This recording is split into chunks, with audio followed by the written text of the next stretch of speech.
Up next on Live at 5, unsafe drinking water. Tests show high levels of lead in some area school faucets. We'll show you what's being done to keep kids healthy. Plus, the wife of presidential hopeful John Edwards announces her cancer has returned, what it means for his campaign. And a morning blast shakes up a local hospital. Live at 5 is next. From WNYT Albany, News Channel 13 Live at 5 begins right now. Getting the lead out. High levels of lead turn up in dozens of faucets throughout a local school district.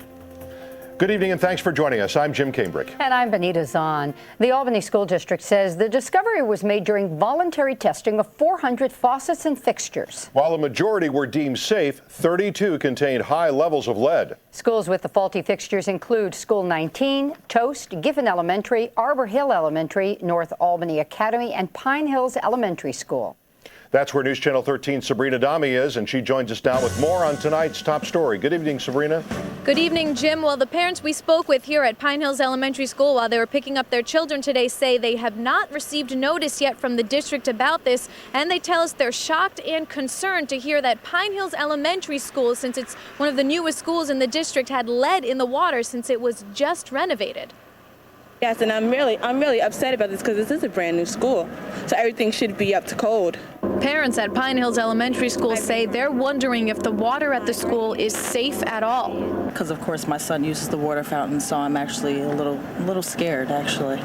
This mother and many other parents at the school heard from us at dismissal today that Pine Hills is one of 6 schools, according district, where lead was found in the water coming out of faucets and drinking fountains. The levels were found from a test done on the district's request on all elementary schools, but the parents here at Pine Hills say they can't understand why this school, the newest one out of the elementary schools in the district, isn't up to par in every way. Surprised. This school just opened up in January, so I'm actually surprised that they found that. Everything, and they're saying it's harmful to children.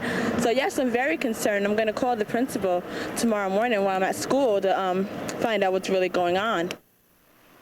Now, a district spokesman tells us the tests were done 1 month ago and they just recently received the results. And we spoke with the maintenance director to find out what they're doing to fix this problem. We'll hear what he has to say coming up live at 6. For now, we're live in Albany. Subrina Dhammi, News Channel 13. All right. Thanks, Sabrina. We'll check in with you later. What was supposed to be a day off is no longer for students at Ravina Queeman Selkirk High School. They're being told to report to class tomorrow. This is to make up for classes missed today and Tuesday. The high school has been closed since Tuesday because of recurrent odor problems. 9 people fell ill after construction crews unearthed yeast in a crawl space under the school. The odor has since been cleared. Time now for a first look at your forecast. Let's head on over to the Weather Center and check things out with Chief Meteorologist Bob Kovachick. Bob? Jim, Benita, nice to have that warm up today, starting out in the 30s this afternoon, 53. The high temperature for today in Albany, now 51 degrees. Showers here and there. In fact, we'll check radar in a few moments. A pretty good batch of rain coming through the area during the early to mid-evening hours. And here's your workday forecast on your Friday. Should be a dry day, just a shade cooler, but all pretty decent day. 36 when you head to work or school, and 48 with some sunshine this time. Rush hour tomorrow. More on the weather in just a few minutes. Guys? All right, Bob, thank you. Democratic presidential candidate John Edwards says his campaign will go on despite the fact his wife's breast cancer has returned. Edwards and his wife Elizabeth made the announcement in Chapel Hill, North Carolina today, in a place where their life together began. Helen Chickering reports. The Edwards shared the news in the garden of the hotel where the couple held their wedding reception 30 years ago. As her cancer is back, it's largely confined in bone, which is a good thing. The Edwards said the cancer is no longer curable, but it is completely treatable. I don't expect my life to be significantly different. The treatment plan will include chemotherapy and other medicines designed to keep the disease from spreading anymore. The nature of the cancer is such that we can suppress it, we can even shrink it, but we can't eradicate it once it has the capacity to leave the breast area and go to other parts of the body. Have what they need. Cancer that first appeared at the end of Edwards' first try at the White House, ironically making its return at the beginning of his second attempt. An unexpected detour the couple says will not stop their campaign. The campaign goes on. The campaign goes on strongly. As somebody who's been through this, Elizabeth Edwards is setting a powerful example for a lot of people, and a good and positive one. A positive example that both John and Elizabeth Edwards hope to take all the way to the White House. Elizabeth Edwards says she plans to campaign right through her cancer treatment, noting this therapy should be milder than what she received in 2004. The biggest effect, fatigue, which she says as a mother and a politician comes with the territory. In Chapel Hill, North Carolina, Helen Chickering, News Channel 13. Dealing with the recurrence of breast cancer is not only hard on the patient, but also her family. Mara Ginsburg, the founder of the nonprofit group 2 Life, is here to talk about how a family can best cope with a cancer's return. Mara, thanks for being with us. You yourself were a breast cancer survivor. First, just have to touch base. They talk about it being a good thing. In this case with recurrence, it's in her bone. Why is that a good thing? Well, it's not in the soft tissue. And breast cancer recurrence, and a good thing, is all relative. And dealing with breast cancer now, a lot of people consider it, we do, as a chronic disease. So they're going to do everything they can for her to forestall the further development of more cancer sites in the liver, the lungs, the brain, that sort of thing. You have women involved in your group who have gotten the same diagnosis as she did as well. What do you talk to them about, and their families, the impact and how this affects the dynamic of the family? It absolutely does affect everybody involved, whether it's children, spouse, caregivers. It's learning to live with a chronic disease and knowing that you don't know what the certainty is for the next 6 months, the next year. It depends on the diagnosis, obviously. So it's a constant level of stress on everybody involved. Clearly, you're working with your physician. What role does a support group play, and how important or not important might that be? Well, that's obviously a personal choice, but we have had for a long time a group specifically for women going through metastatic treatments, and they give each other a great deal of emotional support. They meet on the phone, they meet in our office, it depends. Sometimes they have lunch, and there are women in that group that have been in that group for years and years, and that's exciting. We heard Tony Snow say that she would really be, on the point there, giving hope to others. You think? Absolutely, absolutely. It's great to see people getting on with their lives and living their lives in the way that they wish to, and that is good for them and for their family. The take home here really is everyone hears cancer, Mara, and you think death knell. Not necessarily the case anymore. Not necessarily so, thankfully. Mara Ginsburg with 2 Life, and I don't know if we've got it there just yet. Oh, we do. We've got all your information right up on the screen, and if you just go to our website, WNYT.com, we've set up a link, and I should quickly point out also, you have programs that bring men in as well. Absolutely. Mara, thank you. Thank you. Jim? Some scary moments this morning at St. Peter's Hospital in Albany. Around 8:45, a boiler exploded, knocking out some windows and damaging a metal door. The hospital wasn't evacuated, though traffic was temporarily diverted from the emergency room access road. A hospital spokesperson tells us no one was hurt. The heat was temporarily shut off so that National Grid could inspect the hospital's 3 other boilers, and they were later turned back on. A day after the arrest of a student comes more trouble at Albany High School. The school was evacuated for a short time this afternoon after a small fire was deliberately set in a bathroom. No one was hurt and the damage minimal. No word on any arrests. And meanwhile, the student arrested yesterday was arraigned today on felony assault charges. 17-year-old Jolanne McNeil is accused of attacking a teacher who was trying to break up a fight. The teacher, Paul Contento, suffered cuts and bruises. Jolanne is being held without bail in jail. An assistant high school girls basketball coach made a court appearance this afternoon. Gregory Mora is accused of inappropriately touching 2 players on the Cobleskill-Richmondville girls varsity basketball team. He was arrested in January. Lawyers presented motions in the case today. Mora's next court date has been set for June. Colony police are dealing with a case of copper theft tonight. They tell us a copper coil was taken from a refrigeration unit at the Barnsider restaurant. No word on how much the coil is worth, but there have been a number of copper thefts in the area recently, including one from National Grid in Menands. 5 men are accused in that case. One of the legislature's most controversial procedures is being changed. Legislative leaders and Attorney General Cuomo announced agreement on so-called member items. Those are grants of state taxpayer money made to communities other organizations. Now, in the past, leaders have refused to disclose basic details of these grants. That will change, and the organizations will be required to certify they don't have an improper relationship with the sponsoring legislator. It will be clear to you that these member items are useful, reasonable, and effective investments of public dollars. Both Assembly Speaker Silver and Senate Majority Leader Bruno say all the past member items they're aware of would have been proper under the new set of rules. A Berkshire County museum may have misidentified the people depicted in a painting from the 1700s.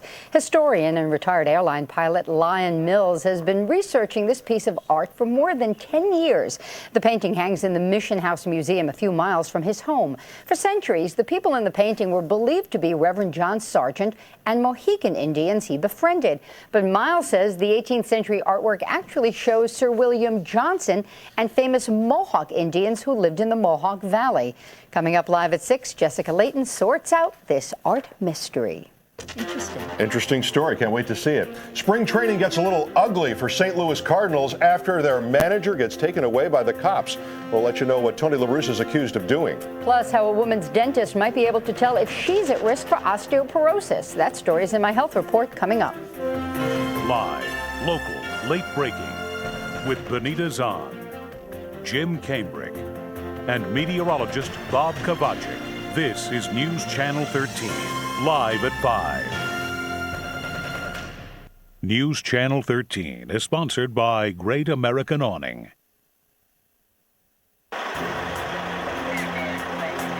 At least 2 drivers had to be rescued from their cars after torrential rain outside Chicago. Police in aptly named Lake County brought in rescue crews to pull drivers from the vehicle, some of them submerged in up to 4 feet of water. Forecasters say 3 inches of rain plus melting snow caused the heavy runoff, and more rain is on the way for the area. You know, Bob, we see those pictures time and time again where drivers just either don't realize or they think it can't possibly be that deep.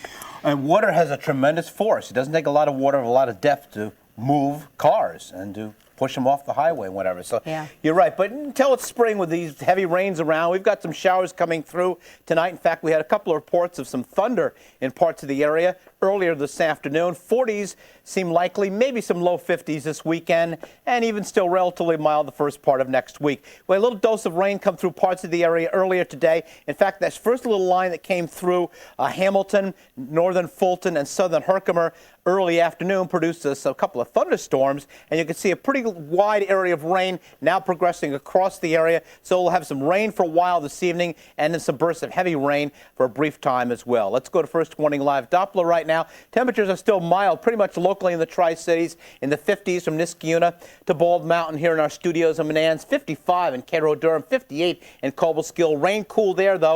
Amsterdam, Gloversville up to Caroga Lake is a pretty decent burst of rain, pushes across the Catskills and the Mohawk Valley. Some heavier rain up in the Sacandaga now into much of Saratoga County, 50 in Fort Edward, 58 in Bennington. So a mild evening, but again, some wet weather, obviously, for a while, at least for the early part of tonight. Here's the big weather pictures as we head back across the country. The warm air pushing east. Look at Washington, 73 right now. Cleveland, 62. The warm front just in the process of crossing the area right now as we speak.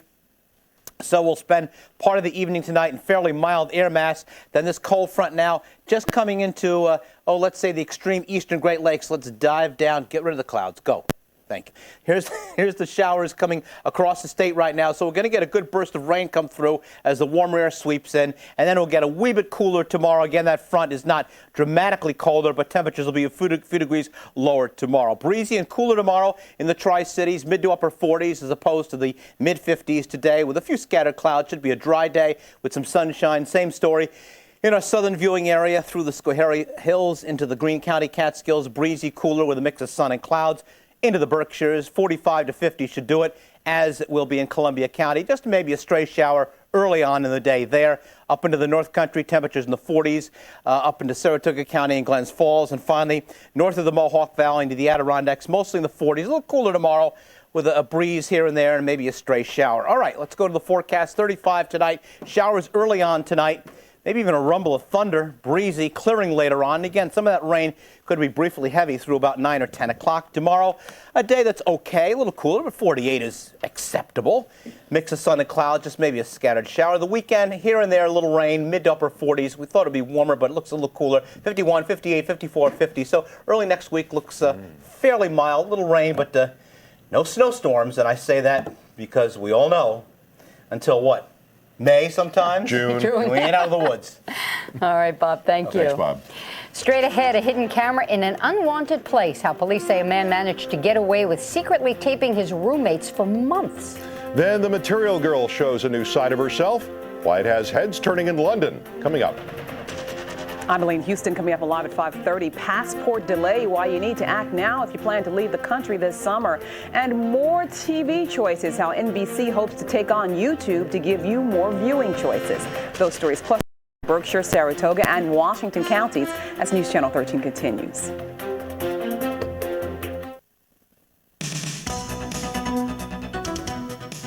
Bullets fly into a car in Boston, striking a 5-year-old boy. And police say this was not a random act. Lydia has that story and more in our Around the Region report tonight. Lydia?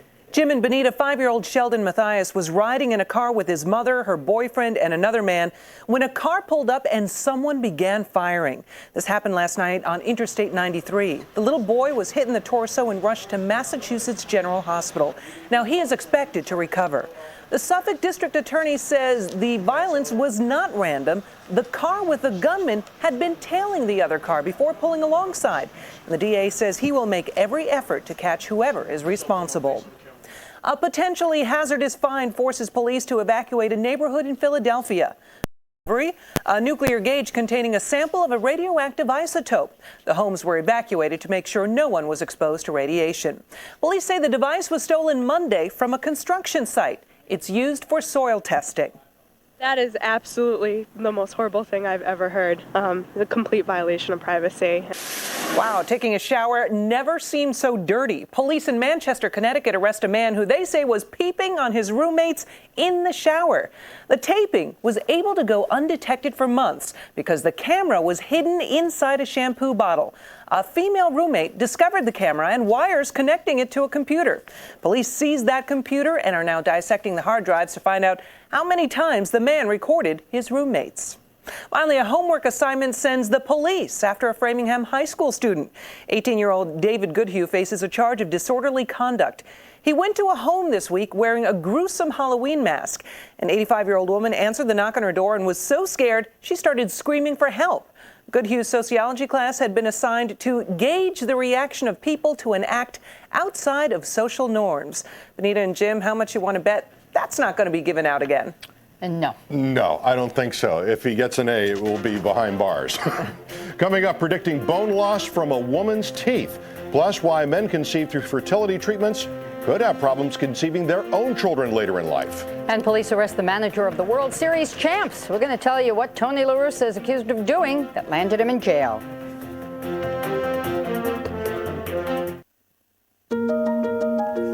In your health, the next time you go to the dentist, ladies, they may do more than just check your teeth for cavities. Researchers are now using dental x-rays to determine if a woman is at risk for or has osteoporosis. This is done by analyzing the bone's characteristics and combining the information with the patient's age. Experts hope this relatively easy and cheap method of screening will help catch cases early. Men who were conceived by mothers using fertility treatments could have their own problems having children. In a study with almost 2,000 men undergoing military physical exams, 47 of them were born to moms who underwent fertility treatments. Scientists found that these men had a 46% lower sperm concentration and a 45% lower sperm count than the men who were conceived without fertility treatments. Topping tonight's scoop, St. Louis Cardinals manager Tony La Russa has been charged with driving drunk. La Russa was arrested after police say they found him asleep at the wheel of a running car right in the middle of an intersection. They say his foot was luckily on the brake, not the gas. Officers had to knock in the vehicle's windows several times before La Russa woke up. Police say the 62-year-old had a blood alcohol content of .093. Florida's legal driving limit is .08. And actress Vivica Fox has her own problems to deal with. She also was arrested on suspicion of driving drunk. California police pulled Fox over on the Hollywood freeway late Tuesday doing 80 miles an hour. An officer says she failed a field sobriety and breathalyzer test. Fox appeared in Kill Bill Volume 1, Soul Food, and Independence Day. The Material Girl proves she really is a material girl, launching a new clothing line today with the clothing chain H&M. The new M line by Madonna was officially launched today at London's Oxford Street store. The hot ticket items include leather trench coats, sequin-shipped dresses, cropped pants, and jackets. In Britain, the items are priced between $16 and $295. Gotta go check that out. A bargain on Oxford Street. There you go. Well, we've got Bob's school day forecast next. And on Live at 5:30. Take a look at this line. With newer travel restrictions, more people are getting passports, and quite a few took advantage of an opportunity today at the Empire State Plaza. On News Channel 13's Matt MacFarland, I'll have that story coming up. But first, 19 Minutes rises to the top of the bestsellers list. Here's tonight's Top 5 at 5.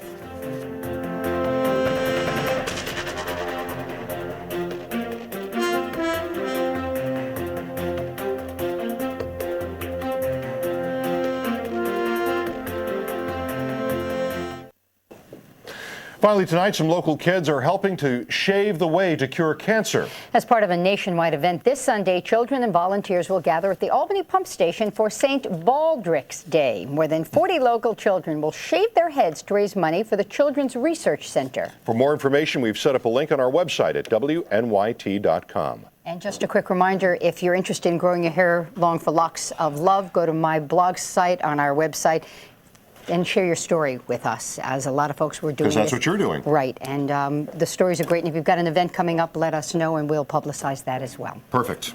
In the meantime, let's head back over to the Weather Center and check out that school day forecast with Bob Kovachick. And it's Friday tomorrow, so that makes everybody happy, especially the school kids. 36, some sunshine, sunrise 6:54 when the kids head out the door in the morning, and heading home in the afternoon for the weekend. Temperatures will be in the high 40s, a cool breeze, and the mix of sun and clouds. There's more news ahead as News Channel 13 continues.